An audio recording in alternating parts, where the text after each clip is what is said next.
কয়েকদিনের টানা বৃষ্টিতে তীব্র বন্যা দেখা দিয়েছে ত্রিপুরা রাজ্যে। বন্যার কারণে ডুম্বুর জলবিদ্যুৎ প্রকল্পের বাঁধ খুলে দিয়েছে ভারত। এর ফলে তীব্র গতিতে পানি ঢুকছে বাংলাদেশে। ভারতীয় সংবাদ মাধ্যমগুলোর খবরে জানা যায়, ত্রিপুরার 4টি নদীর পানি বিপদসীমার ওপর দিয়ে প্রবাহিত হচ্ছে। এর ফলে 5,600 পরিবার নিরাপদ স্থানে আশ্রয় নিতে বাধ্য হয়েছে।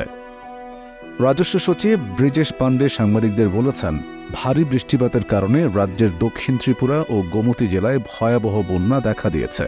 20 আগস্ট মঙ্গলবার তিনি জানান, গত 24 ঘণ্টায় বাগাফায় 375.8 মিলিমিটার, বেলোনিয়ায় 324.4 মিলিমিটার এবং অমরপুরে 307.14 মিলিমিটার বৃষ্টিপাত রেকর্ড করা হয়েছে। সেদিন বিকেল 4টা পর্যন্ত হাওড়া, ধলাই, মুহুরী ও খোয়াই নদীর পানি বিপদসীমার ওপর দিয়ে প্রবাহিত হচ্ছিল।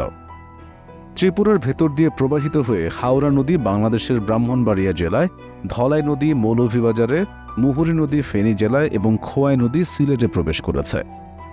খোয়াইয়ের জেলা ম্যাজিস্ট্রেট চাঁদনী চন্দ্রন জানিয়েছেন, খোয়াই নদীর পানি বিপদসীমা অতিক্রম করায় জেলার 2টি মহকুমা মারাত্মকভাবে ক্ষতিগ্রস্ত হয়েছে।